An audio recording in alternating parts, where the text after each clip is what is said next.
ஸ்ரீ லக்ஷ்மி குபேர பூஜை அப்படிங்கிறது குடும்பத்தின் செல்வ செழிப்பு மற்றும் அந்த செல்வம் நம்ம வாழ்க்கையில என்னைக்குமே நிலைத்திருக்கணும் அப்படிங்கிறதுக்காக செய்யப்படும் ஒரு பூஜை.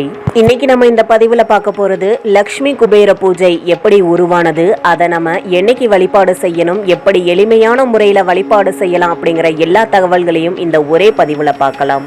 அதுக்கு முன்னாடி உங்களுக்கும் லக்ஷ்மி குபேரரை பிடிக்கும்னா இந்த பதிவுக்கு ஒரு லைக் போட்டுட்டு கமெண்ட் பாக்ஸ்ல ஓம் ஸ்ரீ லக்ஷ்மி குபேராய நமக அப்படின்னு கமெண்ட் பண்ணுங்க. வாங்க வீடியோக்குள்ள போகலாம்.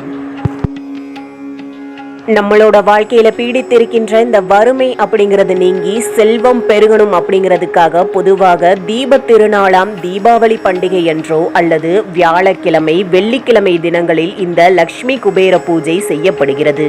இன்னும் சிலர் தீபாவளி முன்னாடி வர்ற தன்தேரஸ் அப்படின்ற நாளையும் இந்த லக்ஷ்மி குபேர பூஜையை செய்வாங்க. நீங்க இந்த லக்ஷ்மி குபேர பூஜையை தன்தேரஸ் நாள் அன்னைக்கு செய்ய போறீங்களா இல்லனா தீபாவளி அன்னைக்கு செய்ய போறீங்களா அப்படிங்கறத நீங்களே முடிவு பண்ணிக்கோங்க. இந்த ரெண்டு நாளும் எப்போ வருது அப்படிங்கறத நான் இந்த பதிவுல சொல்லிடுறேன். பொதுவாவே மகாலட்சுமியின் அனுகிரகத்தை நாம் பெறுவதற்கு பல அற்புதமான நாட்கள் ஒரு வருடத்திலேயே நிறையவே நமக்கு பண்டிகைகளாக வருது. தீபாவளி அன்னைக்கு மாலை நேரத்துல மகாலட்சுமிக்கு தான் நாம பிரதானமா வழிபாடு செய்யணும். குபேரனையும் சேர்த்து வழிபாடு செய்யணும். குபேரன் திசைக்கு உரிய கடவுள். அந்த குபேரனுக்கு செல்வ நலன்களை ஆள வேண்டும் அப்படிங்கிற எண்ணம் ஏற்பட்ட போது சிவபெருமான் அவருக்கு அதை ஒரு வரமாக தருகிறார். நீ மகாலட்சுமியை நினைத்து வழிபாடு செய்து செல்வ நலன்களை பெற்றுக்கொள் அப்படின்னு சிவபெருமான் சொல்லிட்டாரு. குபேரரை சிவபெருமான் தான் திசை கடவுளாகவும் ஆக்குகின்றார். அப்போ சிவபெருமானின் வழிகாட்டுதலின்படி குபேரன் மகாலட்சுமியை பூஜை செய்து வழிபாடுகளை எல்லாம் செய்து செல்வ நலன்களுக்கு அதிபதியாக, அதாவது மகாலட்சுமி இன்னாருக்கு இதை கொடு அப்படின்னு சொல்லி கொடுக்கக்கூடிய அந்த செல்வத்தை அவருக்கு கொண்டு போய் சேர்க்கின்ற ஒரு கடவுளாக குபேரன் இந்த வரத்தை பெற்ற நாள் அப்படின்னா அது இந்த லக்ஷ்மி குபேர பூஜை, அதாவது தீபாவளி அன்றைக்கு நாம் மாலையில் வழிபடக்கூடிய வழிபாடு. இந்த அழகான மகாலட்சுமியை வழிபடக்கூடிய லக்ஷ்மி குபேர பூஜை நாம என்னைக்கு வழிபாடு செய்யணும் அப்படிங்கிறத பார்க்கலாமா? அக்டோபர் 20 நாம் தீபாவளி பண்டிகையை கொண்டாட இருக்கிறோம். அமாவாசை திதி பார்த்தீங்கன்னா அக்டோபர் 20 மாலை 4:15 தொடங்கி மறுநாள் அக்டோபர் 21 மாலை 5:54 முடிகிறது. ஆக இந்த லக்ஷ்மி குபேர பூஜை நாம அக்டோபர் 20 திங்கட்கிழமை அன்னைக்கு தான் நம்ம செய்ய போறோம். அன்னைக்கு மாலையில வழிபடும் நேரம் பார்த்தீங்கன்னா 5 மணிலிருந்து 8 மணிக்குள்ள நம்ம வழிபாடுகளை செய்து கொள்ளலாம். 2 வழக்கம் இருக்குன்னு சொல்லியிருந்தேன்ல. ஒன்று தீபாவளி அன்னைக்கு நம்ம வழிபாடு பண்றது, இன்னொன்று திரையோதசி நாள்ல சில பேர் லக்ஷ்மி குபேர பூஜை பண்ணுவாங்கன்னு சொல்லியிருந்தேன்ல. அவங்க என்னைக்கு வழிபாடு பண்ணலாம் அப்படின்னா அக்டோபர் 18 லக்ஷ்மி குபேர பூஜை நீங்க செஞ்சுக்கலாம். உங்களுக்கு வழிபடும் நேரமும் மாலை 5 மணிலிருந்து 8 மணி வரை தான். இந்த பூஜை எப்பவுமே மாலை நேரத்துல செய்யற பூஜை தான். இந்த தன் திரையோதசி இந்த நாளுக்கு என்ன சிறப்பு இருக்கு அப்படின்னு பார்த்தா, பார்க்கடலை கடைந்த போது முதலா அதுல இருந்து மகாலட்சுமி தாயார் தான் வெளியில வந்தாங்க. அடுத்தது பாத்தீங்கன்னா தன்வந்திரி பகவான் வந்தாங்க. இவங்க 2 பேருமே வந்தது இந்த நாள்ல தான். இப்போ மகாலட்சுமி தாயார் நம்மளுக்கெல்லாம் செல்வங்களை அள்ளி கொடுக்கறாங்க இல்லையா? அதே போல செல்வம் இருந்தா போதுமா? அந்த செல்வத்தை அனுபவிப்பதற்காக நம்ம நோய் நொடி இல்லாம ஆரோக்கியமா இருக்கணும் இல்லையா? அதற்காக தான் தன்வந்திரி பகவான் வந்திருக்காரு. இந்த நாள் தீபாவளிக்கு 3 நாளைக்கு முன்னாடி வரும். அதனாலதான் சொன்னேன் அக்டோபர் 18 இந்த தன்திரையோதசி சிறப்புகளையும் நான் சொல்லியிருக்கேன். தீபாவளி அன்னைக்கு நம்ம வழிபாடு செய்யற சிறப்பையும் நான் சொல்லிட்டேன். எந்த நாள்ல வழிபாடு செய்யணுங்கிறத நீங்களே முடிவு பண்ணிக்கோங்க. அக்டோபர் 18 நம்ம பூஜை செய்தாலும் சரி, அக்டோபர் 20 லக்ஷ்மி குபேர பூஜையை செய்தாலும் சரி, நம்மளுக்கு பலன் முழுமையாக கிடைக்கும். இந்த 2 நாட்களுமே மகாலட்சுமிக்கு ரொம்ப ரொம்ப உகந்த நாட்கள் தான். லக்ஷ்மி குபேர பூஜை என்னைக்கு செய்யணும், வழிபடுகிற நேரம் என்ன அப்படிங்கிறத சொல்லியாச்சு. அடுத்து வழிபடும் முறையை பார்க்கலாமா? தீபாவளி அன்னைக்கு நம்ம ஒரு சிலர் செய்யற தப்பு என்னன்னு பாத்தீங்கன்னா, அன்னைக்கு நம்ம அசைவம் எடுத்து சாப்பிட்றது. அன்னைக்கு அமாவாசை திதின்றனால அன்னைக்கு நம்ம அசைவம் சேர்க்க கூடாது.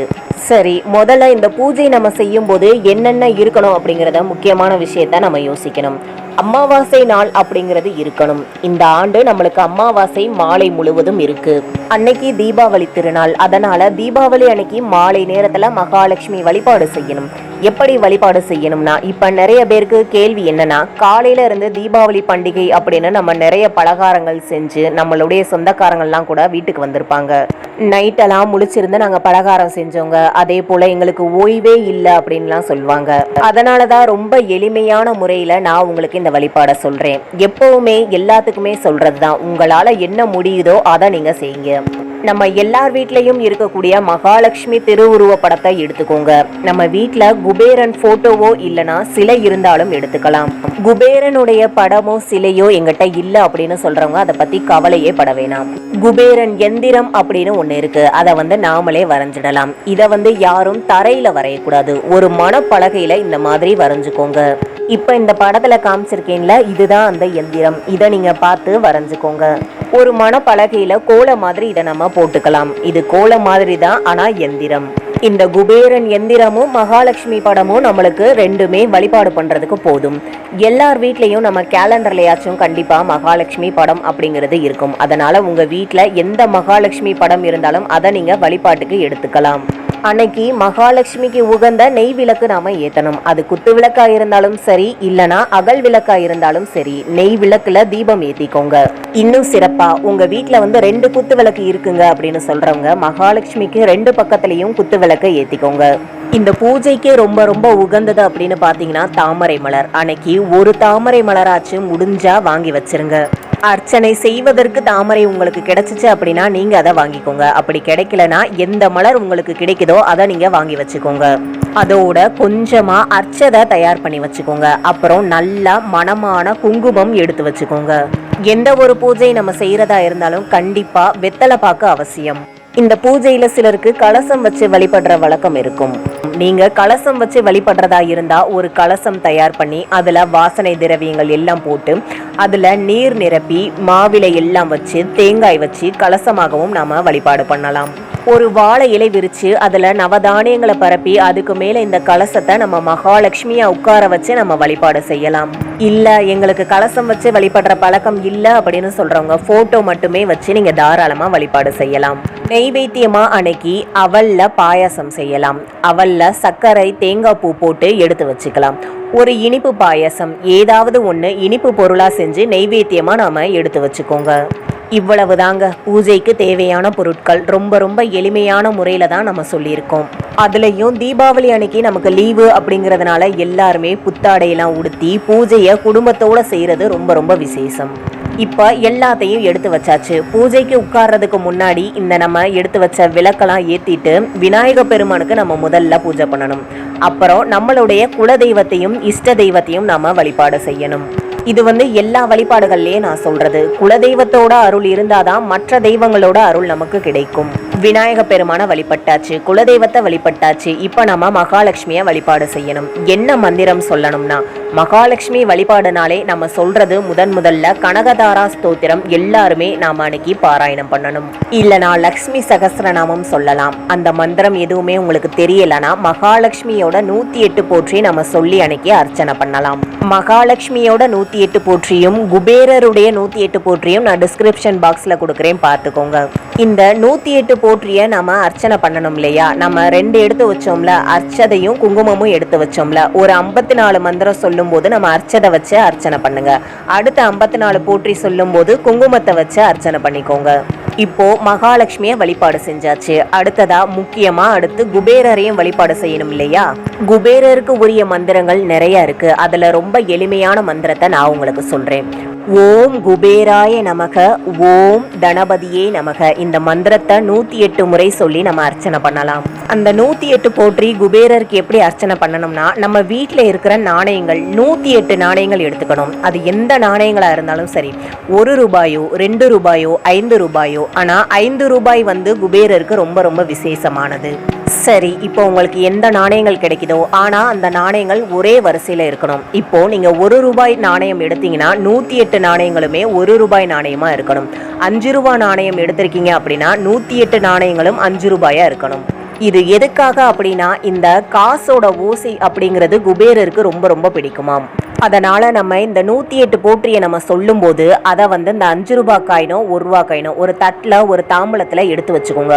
உங்களோட 2 கையாலுமே அள்ளி அள்ளி அதை எடுக்கணும். அதில் தட்டில் மறுபடியும் போடணும். நாம் இப்படி தட்டில் எடுத்து போடும்போது அந்த காசோட ஒளி எழும்பும் போது அப்போ நம்ம இந்த 108 போற்றியை சொல்ல ஆரம்பிக்கணும். அப்படி சொல்லி முடிக்கிற வரை நம்ம தட்டில் உள்ள நாணயங்களை 2 கைகளால் அள்ளி எடுப்பதும் மீண்டும் தட்டிலேயே போடுவதுமாக இருக்கணும். காசை இந்த மாதிரி ஒலி எழுப்பி நம்ம குபேரரை சந்தோஷப்படுத்தி அர்ச்சனை பண்ணலாம். இன்னொரு முறை அப்படின்னு பார்த்தீங்கன்னா, உங்களுக்கு தாமரை மலர் நிறையா கிடச்சிச்சின்னா அதோட ஒவ்வொரு இதழாக எடுத்து, அதாவது 108 தாமரை இதழில் 108 காயினையும் வச்சு அதில் கொஞ்சம் குங்குமம் வச்சு குபேரருக்கு அர்ச்சனை பண்ணலாம். நெய்வேத்தியமாக இனிப்பு பாயாசம் பழங்கள் என்ன இருக்கோ அதெல்லாம் படைச்சிட்டு தீப தூப ஆராதனை காட்டி மகாலட்சுமி தாயார்கிட்ட உங்களுடைய வேண்டுதலை சொல்லுங்கள். மகாலட்சுமி தாயே, நாங்கள் ரொம்ப வறுமையில் இருக்கோம். எங்களுடைய இல்லத்தில் உங்களுடைய கடைக்கண் பார்வை கண்டிப்பாக எங்களுக்கு கிடைக்கணும். அதனால் உங்களுடைய கடைக்கண் பார்வையை எங்கள் குடும்பத்தின் மேலே திருப்புங்க. எங்களுடைய வறுமையை போக்கி செல்வ செழிப்பை எங்களுக்கு தாருங்கள்.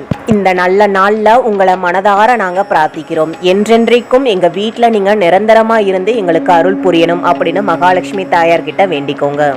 அப்படி மகாலட்சுமி தருகின்ற செல்வத்தை அப்படியே சிந்தாமல் சிதறாமல் எங்கள் இல்லத்திற்கு கொண்டு வந்து குபேரராகிய தாங்கள் எங்களுக்கு தந்தருள வேண்டும். சங்கநிதி பதுமநிதி அப்படின்னு சொல்லக்கூடிய நவநிதிகளையும் எங்களுடைய இல்லத்திற்கு குறைவில்லாது கொண்டு வந்து சேர்க்கணும் அப்படின்னு சொல்லி குபேரரையும் பிரார்த்தனை பண்ணிக்கோங்க. 2 பேரையும் பிரார்த்தனை பண்ணதும் அந்த பிரசாதத்தை குடும்பமாக உட்கார்ந்து நீங்கள் மகிழ்ச்சியோட பகிர்ந்து சாப்பிட்டுக்கலாம். இந்த பூஜைக்கு நம்ம பயன்படுத்தின அந்த பூக்கள் எல்லாத்தையும் அடுத்த நாள் வர அப்படியே இருக்கட்டும். அப்படியே நாம் அந்த பூஜை பண்ண இடத்த விட்டுறலாம். அடுத்த நாள் காலையில் நம்ம பூஜை அறையை சுத்தம் பண்ணிட்டு பழையபடி நாம் அந்த மகாலட்சுமி படத்தை நம்ம எங்கேருந்து எடுத்தோமோ அங்கேயே நீங்கள் எடுத்து வச்சிடலாம். அந்த பூஜை பண்ண காசு எல்லாத்தையுமே எடுத்து நம்ம காசு வைக்கிற பெட்டகங்களில் எடுத்து வச்சிடலாம். இதே மாதிரி பூஜை அன்னைக்கு நம்ம தீபாவளி அன்னைக்கு மட்டும்தான் பண்ணணுமா அப்படின்னு கேட்டால் நான் முதவே சொல்லிட்டேன். வாரந்தோறும் வருகின்ற வியாழக்கிழமை அன்னைக்கு பண்ணலாம், வெள்ளிக்கிழமை அன்னைக்கு பண்ணலாம், தீபாவளிக்கு முந்தைய 3 தினங்களுக்கு முன்னாடி தந்திரையோதசி அன்னைக்குமே பண்ணலாம். இந்த மந்திரங்கள் எல்லாம் சொல்லும்போது பெரியவங்க சொல்ல சின்ன குழந்தைங்களும் சேர்ந்து சொல்லி அர்ச்சனை பண்ணலாம். குடும்பத்துடன் நம்ம எந்த ஒரு பூஜையை செய்தாலுமே எல்லாருக்குமே ஒரு மன நிம்மதியும் மன நிறைவு அப்படிங்கிறது கட்டாயமாக கிடைக்கும். இந்த மாதிரி பூஜை செஞ்சா மகாலட்சுமியோட அருளும் நம்மளுக்கு முழுமையாக கிடைக்கும். அதனால செல்வத்தை தரக்கூடிய மகாலட்சுமியை வணங்கி நல்ல உழைப்பதற்கு உண்டான ஆரோக்கியத்தையும் திறத்தையும் நல்ல வியாபாரத்தையும் நல்ல தொழிலையும் நம்ம ஒரு வேலையில இருக்கோம் அப்படின்னா அதுல உயர் பதவிகளையும் அம்பாள் நமக்கு வழங்கணும். வேலை செய்வதற்கு உண்டான ஒரு ஆரோக்கிய நிலையையும் நமக்கு தரணும் அப்படின்னு இந்த நாள்ல நம்ம பிரார்த்தனை பண்ணணும். சும்மா நம்ம இந்த பூஜையை பண்ணால் மட்டும் நம்மளுக்கு எல்லாம் செல்வமும் வீட்டில் வந்து கிடைச்சிடாது. நம்ம உழைச்சாதான் நம்மளுக்கு வருமானம் வந்தாதான் நம்மளுக்கு வந்து செல்வம் சேரும். அதனால் நம்ம உழைக்கணும். அந்த உழைப்பிற்கு ஏற்ற பலனை உழைப்பவர்களுக்கு மட்டும்தான் மகாலட்சுமி தருவாள். சோம்பேறிகளை மகாலட்சுமிக்கு பிடிக்கவே பிடிக்காது.